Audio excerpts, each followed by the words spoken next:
하나님 말씀은 시편 135편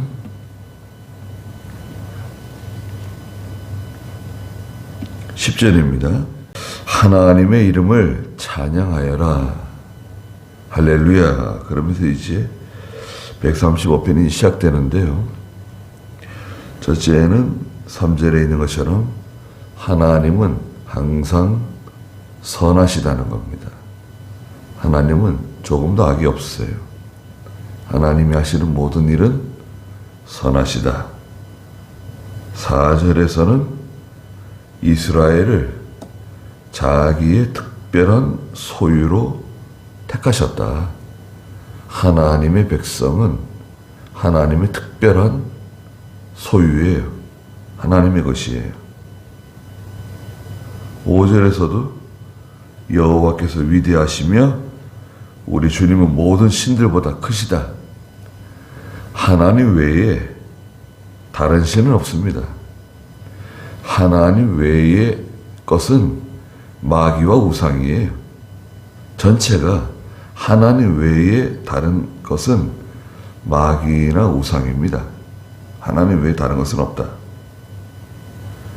그리고 하나님 왜 찬양해야 되는가? 6절 마지막에 하나님은 자신이 기뻐하시는 일을 다 이루시는 분이세요. 하나님이 기뻐하시는 일, 하나님께서 원하시는 일을 하나님 다 이루세요. 그래서 8절에서는 이집트에 처음 난 것을 다 치시고 사람부터 짐승까지 다 심판하셨죠. 징계하셨죠. 또 이집트 가운데 9절에 그분이 징조와 기사를 보내시어 바로와 모든 신하들을 치셨다 그랬습니다. 지금도 마찬가지입니다. 지금도 하나님께서 여러 가지 방법을 사용하셔가지고 하나님께서 징계하시고 또 심판하세요. 우리가 보았던 계시록의 12장에 있었던 그 곡식 추수하고 포도 추수할 때에 포도주 틀에서 밟는다 그러셨잖아요. 그 포도주 틀은 첫째는 전쟁을 상징한다 그랬죠. 계시록 14장에서 첫째는 전쟁, 그 다음에 그 포도주 틀은 특별히 전염병을 상징해요. 전염병. 전염병은 무서운 겁니다. 전염병은 뭐 소리 소문도 없어요. 총성도 없고, 사람들의 함성도 없고, 그렇지만 사람들이 다 두려워하죠. 지금 이렇게 21세기를 보내고 있는데 지금도 전염병 얼마나 무섭습니까? 사람이 만들었던 자연적으로 생겼던 간에 무서운 전염병 하나님께서 보내십니다. 특별히 전쟁이 하나님이 쓰시는 큰 도구예요. 전쟁이 바람인데 바람. 계시록 7장에 가면은 하나님께서 바람이 불지 못하도록 네 천사를 보내가지고 땅에 사방 딱 붙잡고 바람이 불지 못하도록 붙잡고 계신다 그랬죠. 고요한 때 반시고요. 그래서 지금은 우리에겐 반시고요입니다. 반시고요. 반시고요가 이제 계시록 8장에 나오는데 반시고요 때 하는 일이 무엇인가? 하나님께로부터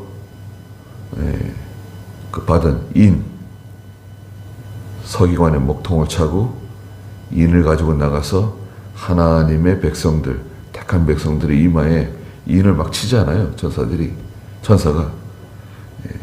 인치는 인치는 사역을 하는 데죠.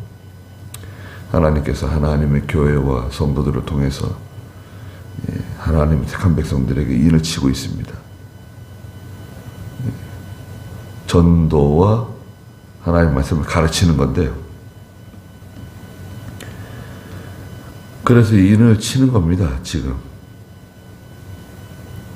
그리고 오늘 여기 10절에 보니까 그분이 많은 나라를 치시고 강한 왕들을 죽이셨다. 그렇습니다. 많은 왕들, 세상에 영웅 호걸들, 몽골의 징기스칸, 무서운 사람입니다. 징기스칸은 1000년에 한 번 나올까 말까한 인물이래요. 징기스칸이 바빌로니아의 느부갓네살보다도 더 많은 땅을 차지했어요. 또 그들은 특별히 좋은 무기를 가지고 있는 것도 아니에요. 또 유럽처럼 문명에 근접한 사람들이 아닙니다. 칼, 활, 또 잘 달리는 말 가지고 유럽까지 정복을 했어요. 유럽까지. 무서운 그런 영웅 호걸들, 나폴레옹, 알렉산더와 같은 로마 황제, 그리스 황제, 얼마나 유명한 사람들이 많습니까? 이집트의 바로들, 파라오들, 또 우리 근처에 중국의 진시황이라든지 당태종 같은 사람들, 그 정복욕에 사로잡혀가지고 주변의 나라들을 정복하고 피를 흘리고 자기 땅으로 그 땅 따먹게 하는 거예요. 땅에 대한 욕심이 다 있어요.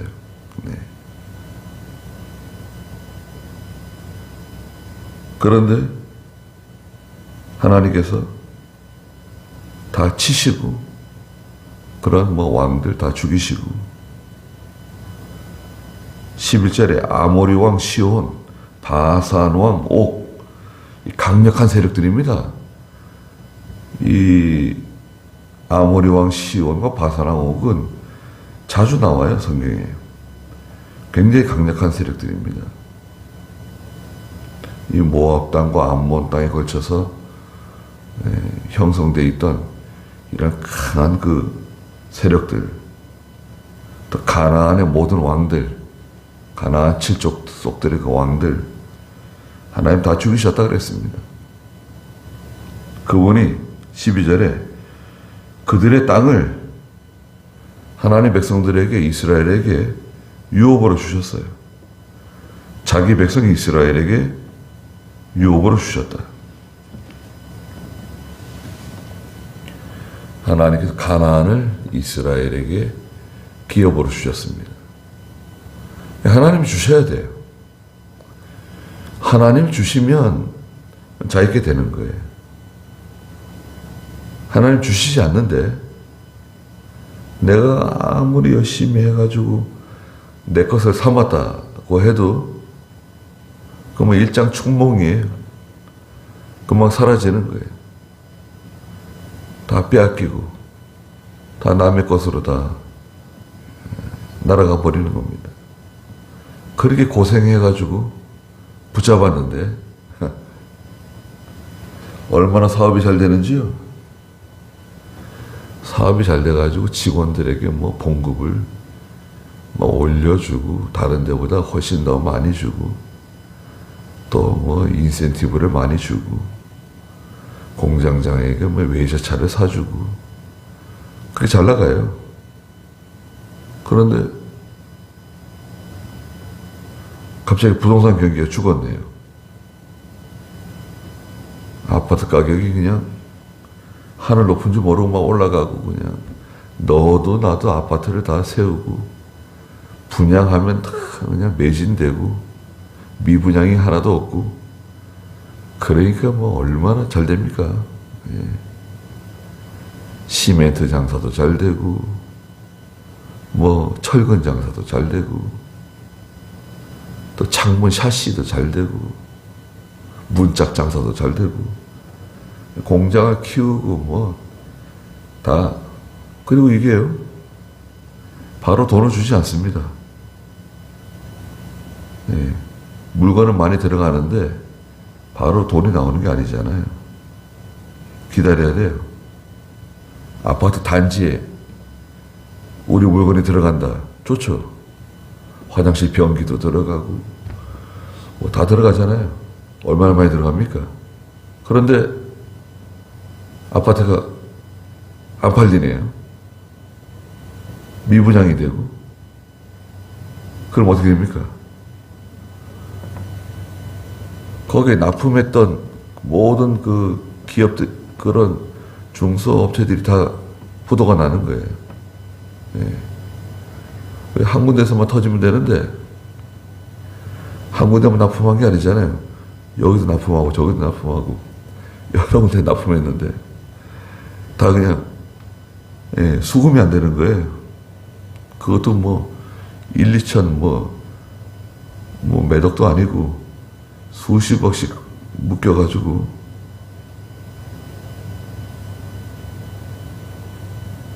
그동안 벌어놓은 거 다 긁어서 메꾸지를 못해요. 살던 집 다 팔고, 뭐, 전세로 가고, 월세로 가고, 완전히, 저 위에서부터 완전히 내려가는 거예요.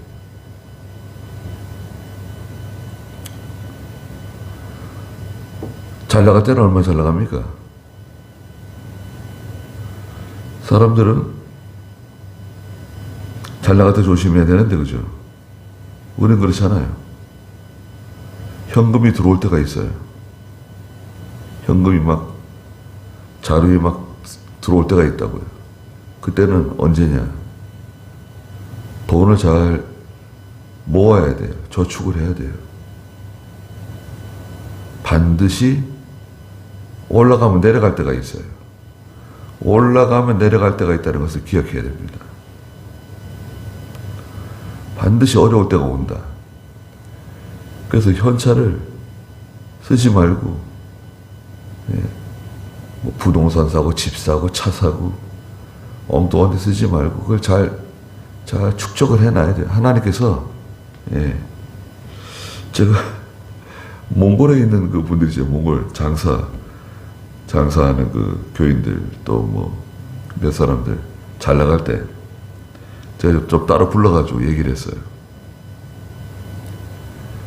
지금은 돈을 쓰면 안 된다, 절대로. 자녀들에게도 돈을 주지 마라. 차 사지 마라. 집 짓지 마라. 땅 사지 마라. 이 돈을 모아라. 한국 돈으로 바꾸든지 달러로 바꾸든지 돈을 바꿔라. 몽골 돈 가지고 있으면 또 소용없다. 그렇게 얘기해줘도요. 참 말 안 듣는 거는. 집을 지어요. 의리의리한 집을 짓습니다. 저기 초원 한가운데 3층 집을 짓고 한국 돈으로 한 1억 원이 넘는 그런 차를 뽑아가지고 끌고 다니고, 한국 돈으로 1억 원이면은 그쪽에서는 한 4억, 3, 4억 줘야 돼요. 그런 차를 막 끌고 다니고, 또 팔 때는 되게 싸게 팔아요. 그걸 흥정을 잘 해가지고 받을 만큼 받아야 되는데, 그냥 또 질리면 파는 거예요. 싸게. 그럼 얼마나 손해를 많이 봅니까? 그러다가 코로나가 왔네요. 그 공장이 여러 개였는데 부도가 났어요. 아무도 못해요. 가게 다 없어진 사람도 있고, 부도나가 쫓겨다니고, 중국으로 도망쳤다 그러고, 뭐 그런 말도 들리고. 그러니까 아주 간단한 겁니다. 원리는. 이게 하나님께서 다 하시는 거잖아요. 하나님께서 하시는 것이고 또 하나님께서 우리를 시험하세요. 가나안 땅을 주셨잖아요. 이스라엘에게. 가나안 땅을 주심과 동시에 하나님께서 거기에 하나 못을 딱 박아 놓으신 게 있어요. 그게 뭡니까? 가나안 사람들이 섬기던 우상 절대 섬기면 안 된다는 거예요. 가나안 땅에 살던 사람들이 섬기던 우상 절대 섬기면 안 된다. 그들과 교통하지 마라. 교류하지 마라. 아들을 위해서 딸을 데려오고 또 딸을 그들에게 보내지 마라. 말씀하셨잖아요. 이스라엘이 그거 지켰나요? 지키지 않았습니다. 하나님께서 유업을 주셔도 기업을 주셔도 그게 얼마나 귀한 것인지 얼마나 감사한 것인지 알지 못하고 조심하지 않는 거예요. 13절에 여호와시여 주님의 이름과 주님에 대한 기억이 대대에 이를 것입니다. 주님의 이름, 주님에 대한 기억, 주님의 이름과 기억이 대대로 영원히 내려간다는 거예요. 이것은 하나님의 영광을 다른 것에 빼앗기지 않는다는 뜻이 있어요. 하나님의 영광을 하나님께서는 다른 것에 빼앗기지 않으세요.